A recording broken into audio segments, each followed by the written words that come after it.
Have you ever noticed that some friendships seem to fade as you get older, no matter how much history you share? It can feel bittersweet, maybe even unsettling, but here's a perspective that might surprise you. This is not only natural, it's okay. In fact, it's a healthy part of life. As we move through different stages of aging, our priorities shift, our values evolve, and the people we surround ourselves with often change, too. The truth is, not all friendships are meant to last forever, and that's not a bad thing. Some friendships serve their purpose for a particular chapter of your life, and when that chapter ends, so might the relationship. In this video, we'll explore 5 types of friendships that don't tend to last in old age, and why that's perfectly fine. We'll dive into why these connections tend to fade, how to recognize when it's time to let go, and why releasing those relationships can open up space for deeper, more meaningful ones. So stick around until the end because you'll walk away with a better understanding of your social circle and the peace of mind that comes from letting go with grace. Before we begin, please don't forget to like this video and subscribe to the channel for more insights on aging, relationships, and living your best life. And let me know in the comments, have you ever let go of a friendship, and how did it make you feel? Let's dive in. Friendship type number 1, the one-sided friendship. When you're always the giver, one of the first types of friendships that often don't stand the test of time in old age is the one-sided friendship. You probably know the type, the friend who seems to take more than they give. Maybe they only call you when they need something. Or perhaps they're the kind of person who expects your support but disappears when the tables are turned. As we age, we start to value reciprocity in our relationships more than ever. Life is too short to spend your energy on connections that leave you feeling drained instead of fulfilled. So let's unpack why these one-sided friendships tend to fade and why that's a necessary part of your journey. Recognizing the signs of a one-sided friendship. A one-sided friendship can be subtle at first. Maybe you tell yourself, "Oh, they're just busy," or "They've got a lot on their plate right now." But over time, the pattern becomes clear. You're the one always reaching out, always listening, and always accommodating. Here are some common signs. They only call or text when they need help. You don't hear from them just to chat or catch up. They only reach out when they're in a bind. The conversation is always about them. You might share something personal, but the topic quickly shifts back to their problems or achievements. They don't show up when it matters. Whether it's a milestone celebration, a difficult moment, or just a coffee date, they're nowhere to be found. Over time, you might start to feel resentful, unappreciated, or even used. And that's not the kind of energy you want in your life as you grow older. Why these friendships don't last in old age. In your younger years, you might have tolerated one-sided friendships because you had more energy to give or because you believed things might even out eventually. But as you age, your priorities shift. You begin to value quality over quantity, and you recognize the importance of mutual support and respect. The emotional energy required to maintain a one-sided friendship simply doesn't align with your desire for meaningful connections. You start to ask yourself, is this relationship bringing me joy, or is it weighing me down? If the answer is the latter, it's time to let go. The emotional toll of one-sided friendships. One-sided friendships don't just take up your time, they can take a toll on your emotional well-being. They can leave you feeling lonely, even when you're not physically alone. After all, being surrounded by people who don't truly see or appreciate you can be more isolating than being by yourself. Letting go of these friendships can feel difficult, especially if you've known the person for a long time. But it's important to remember that relationships are meant to be a two-way street. You deserve connections that make you feel supported, valued, and understood. How to let go gracefully. Releasing a one-sided friendship doesn't have to be dramatic or confrontational. In fact, it can often happen naturally as you stop putting in the effort to maintain the relationship. Here are some steps to consider. Reflect on the relationship.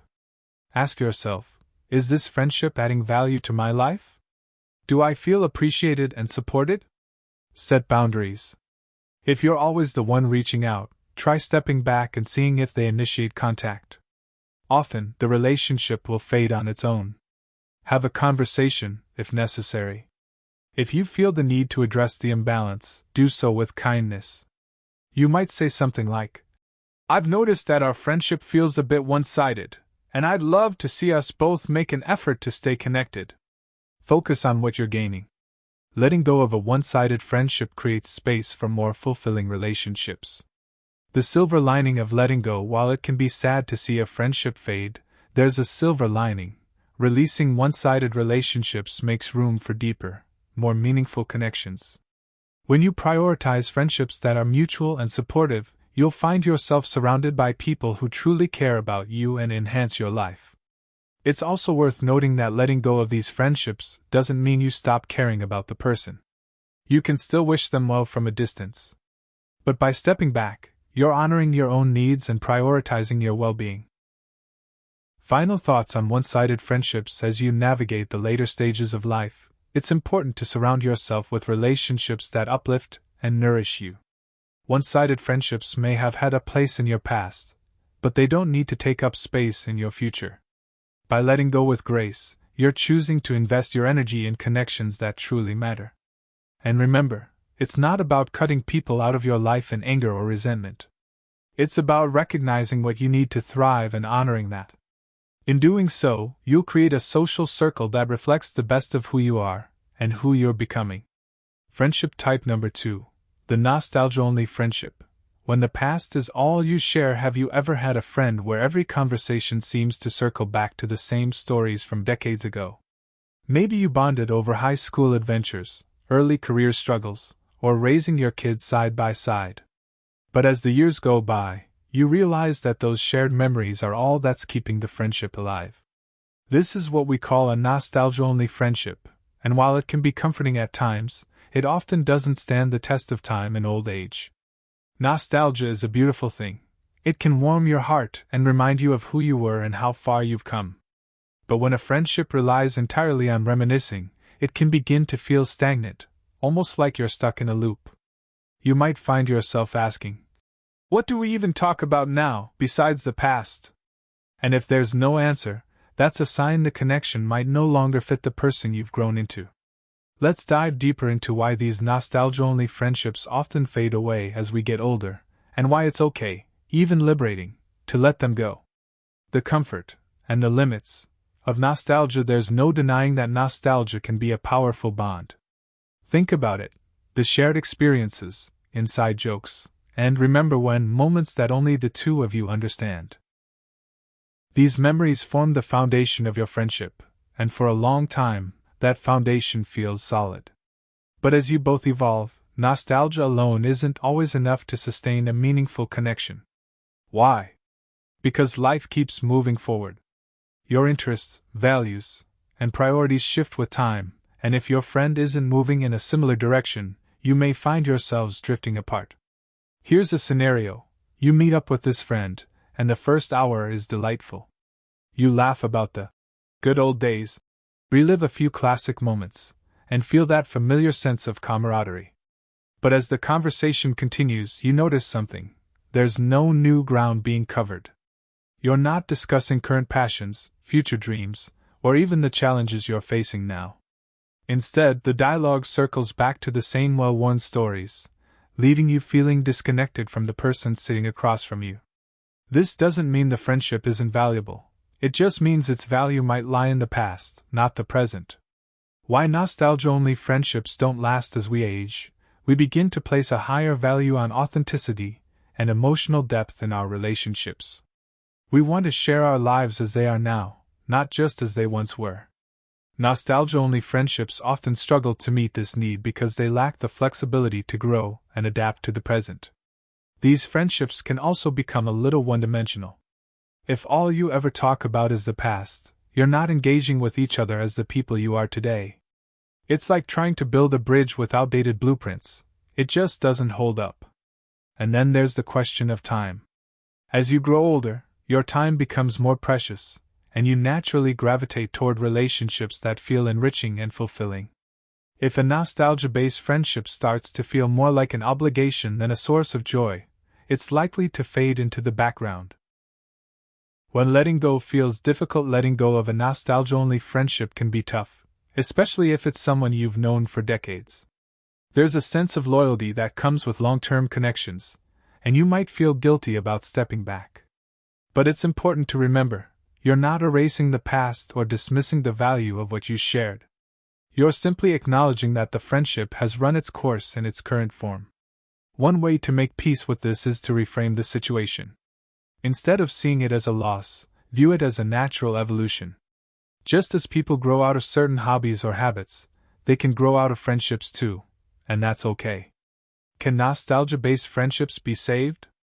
In some cases, yes. A nostalgia-based friendship can evolve into something more meaningful if both people are willing to invest in the relationship. Here are a few ways to breathe new life into an old connection. Find shared interests. Explore activities or hobbies you both enjoy in the present. This could be as simple as taking a walk together, joining a book club, or trying out a new restaurant. Have honest conversations. Talk about your current challenges, dreams, and feelings. Vulnerability can deepen a friendship and bring it into the here and now. Limit the remember when moments. Nostalgia is great in moderation, but try to balance it with discussions about your current lives. If both of you are open to these changes, the friendship might surprise you. But if not, it's okay to let it fade gracefully.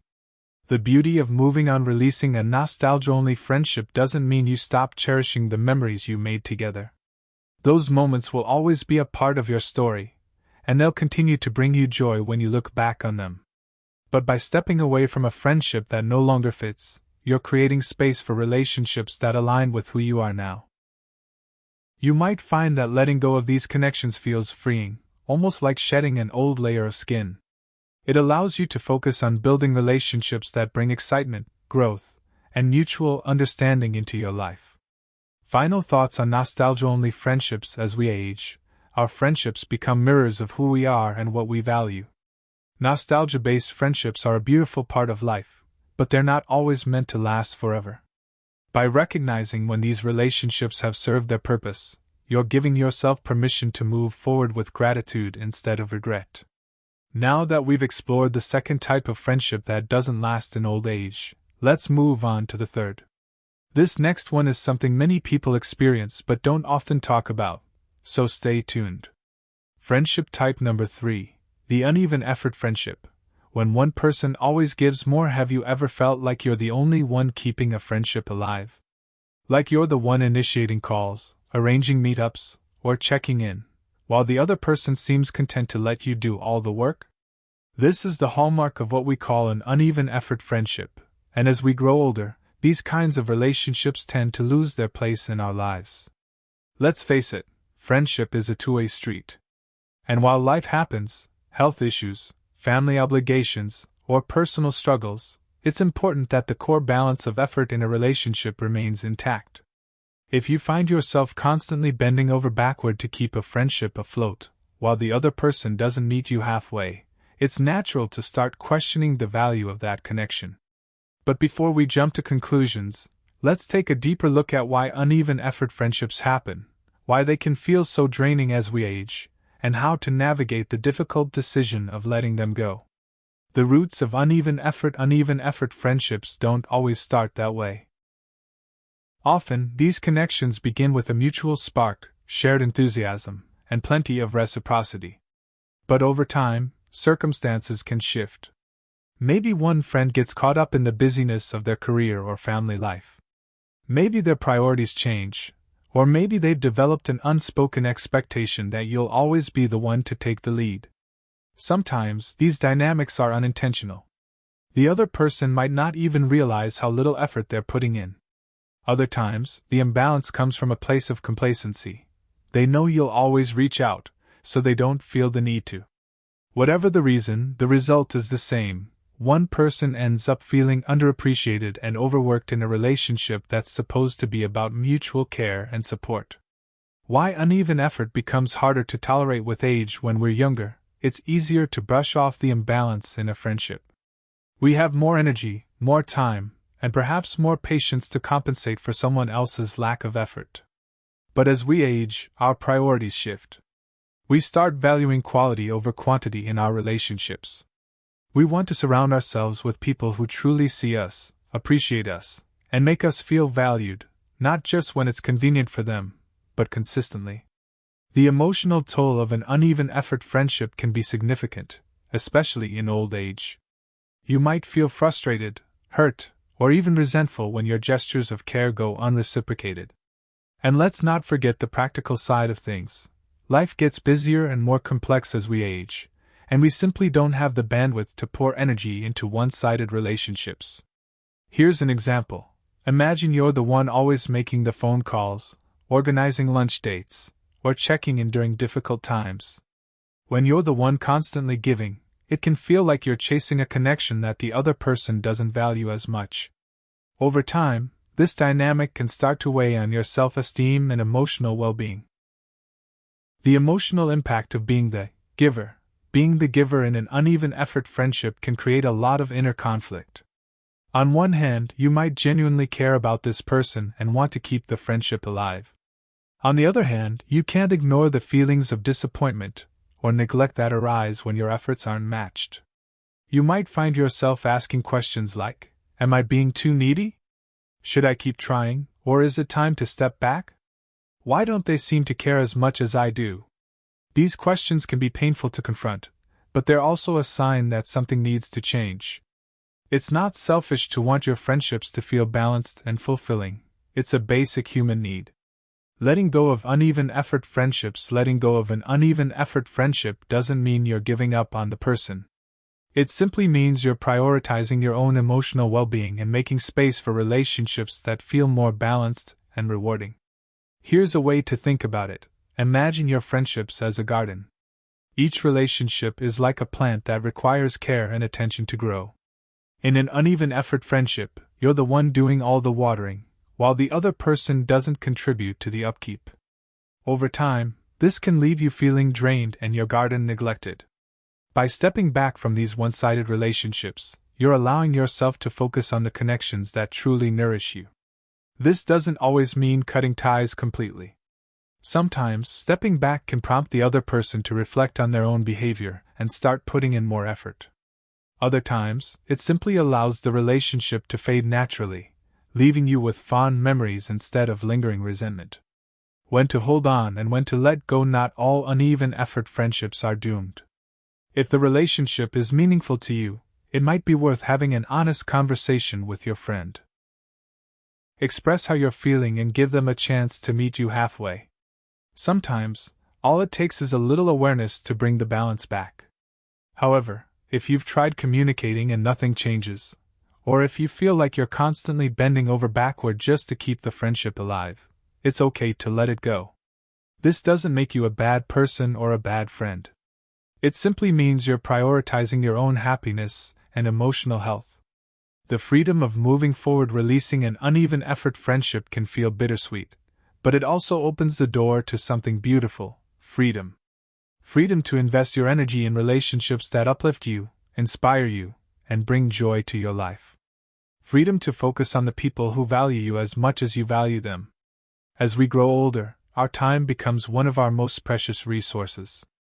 By choosing to spend it with people who truly care, we're honoring ourselves and creating a life filled with connection, love, and mutual respect. Now that we've explored the third type of friendship that doesn't last in old age, let's move on to the fourth.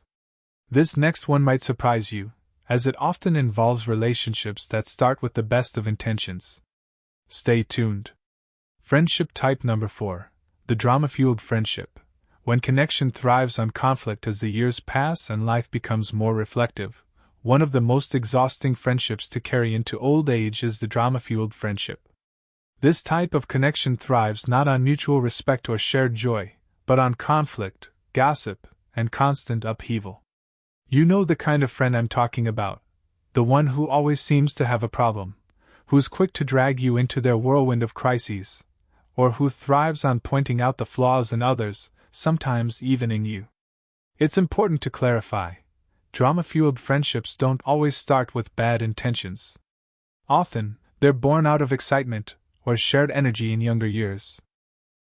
Maybe you bonded over shared stories, venting about life's frustrations, or rallying against a common enemy. Whether that was a difficult boss, a challenging family member, or a societal issue you both felt passionate about. At the time, these friendships might have felt thrilling, even empowering. But as we age, the need for constant adrenaline or emotional upheaval wanes. We begin to value peace, stability, and authenticity more than we do the chaos that once seemed so exciting. A friendship that constantly revolves around conflict, whether it's external or internal, can become draining, eroding the sense of calm and balance you've worked hard to cultivate in your later years. What makes drama-fueled friendships so exhausting? The essence of a drama-fueled friendship lies in its instability. These relationships often operate in cycles. Things are good for a while, then some conflict arises, leading to tension, venting, or outright arguments, followed by a reconciliation phase where everything feels okay, until the cycle starts all over again. Being caught in this loop can be emotionally exhausting for a few reasons. You're constantly walking on eggshells. Friends who thrive on drama often have unpredictable reactions. You might find yourself hesitating before speaking your mind, unsure of how they'll take even the simplest comment. The focus is always on negativity. Drama-fueled friends tend to dwell on problems, complaints, and conflicts. While venting occasionally is healthy, a relationship built solely on negativity can start to feel toxic. You're pulled into their issues. Whether it's their latest feud with a sibling, a blow-up at work, or dissatisfaction with their life in general, these friends often expect you to take sides, offer constant emotional support, or even join them in their grievances. Over time, this kind of dynamic takes a toll. Instead of feeling uplifted by your interactions, you might leave conversations feeling drained, frustrated, or even guilty for not being able to fix their problems. How drama impacts friendships in old age. In our younger years, we might have had the energy to navigate these turbulent relationships. But as we grow older, our priorities shift. We no longer want to spend our days embroiled in someone else's drama or dealing with the fallout of constant conflict. We seek friendships that are steady, comforting, and enriching, connections that bring laughter, understanding, and a sense of mutual respect. Drama-fueled friendships, however, tend to chip away at these values. Instead of feeling supported, you might find yourself feeling used or manipulated. Instead of experiencing joy, you might feel anxiety or dread every time your phone rings with their name on the screen.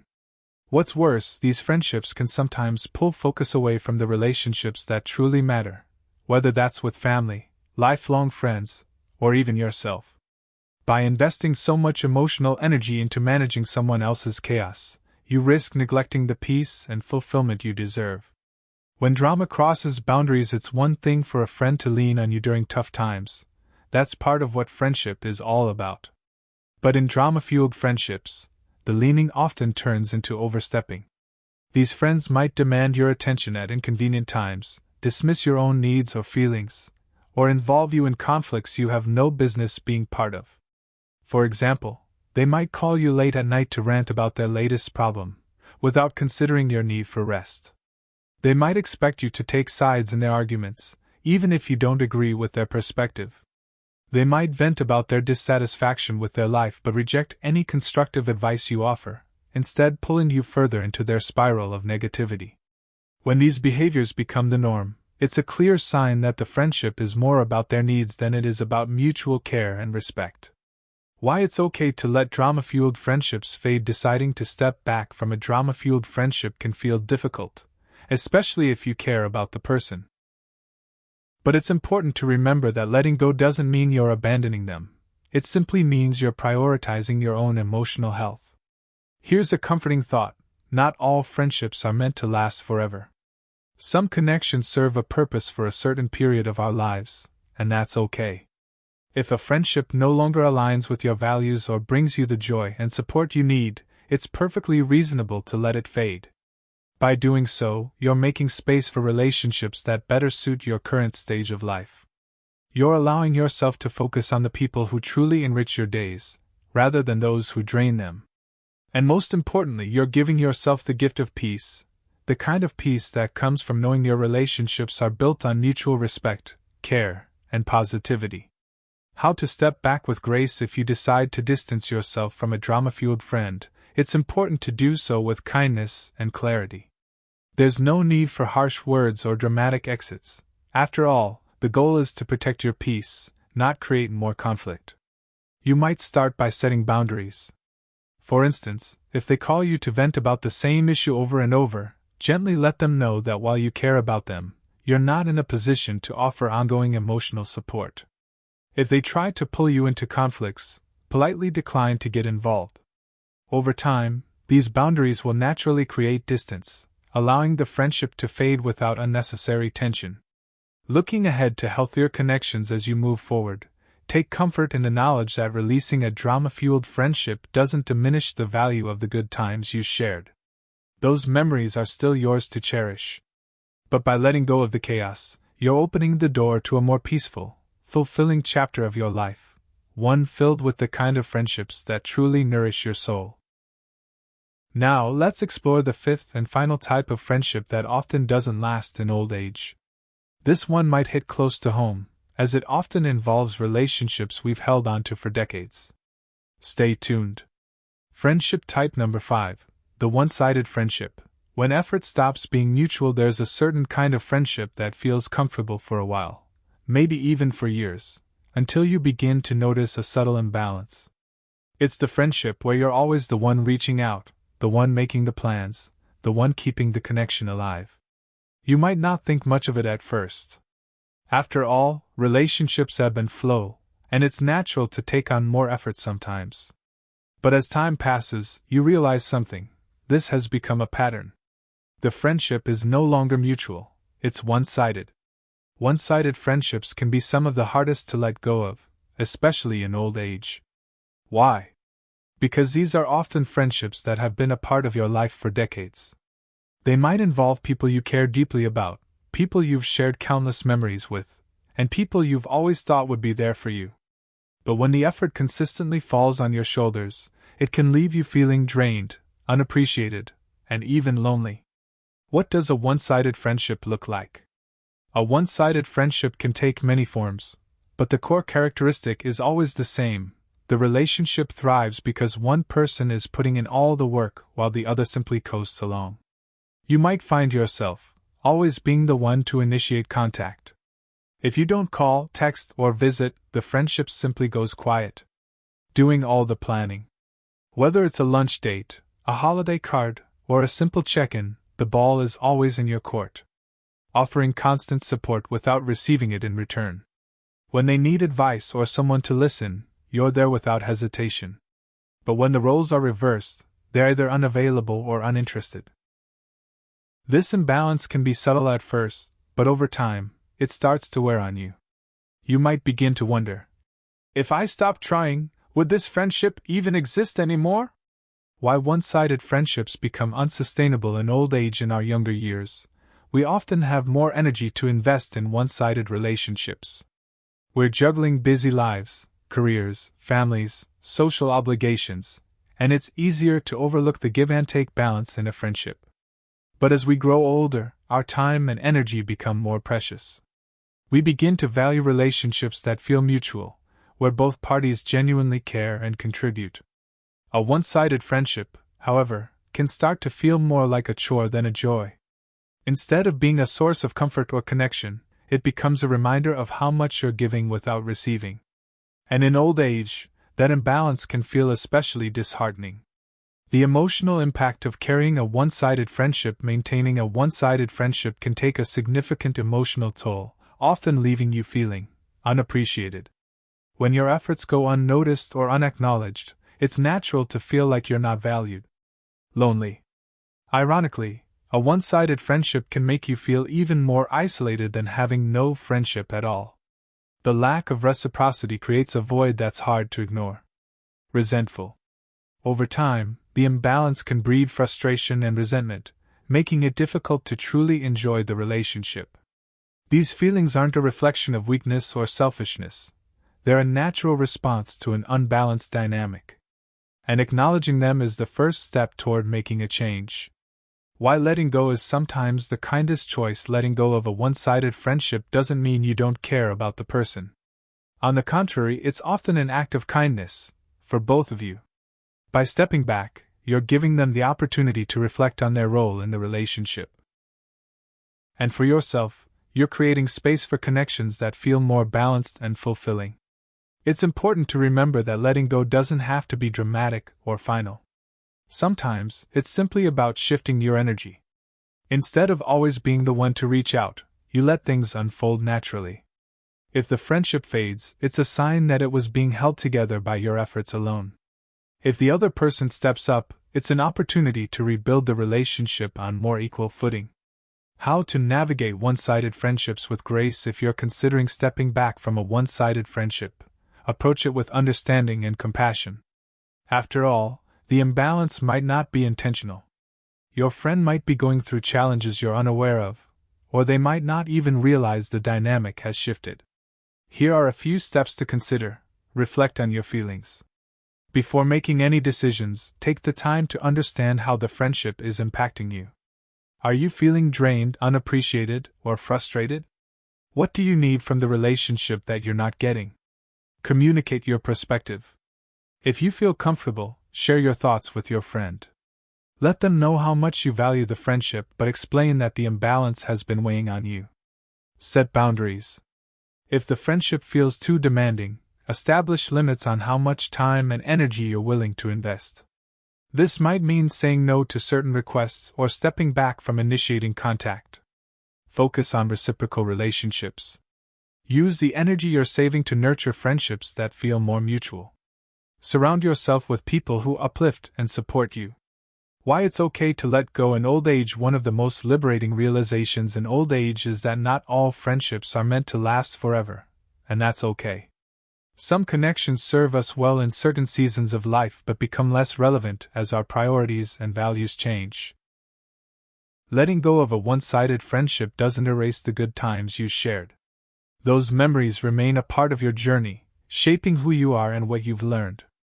But by releasing relationships that no longer serve you, you're making room for the kind of connections that truly enrich your life. As we conclude this exploration of friendships that don't last in old age, take comfort in knowing that every relationship, no matter how fleeting, plays a role in our personal growth.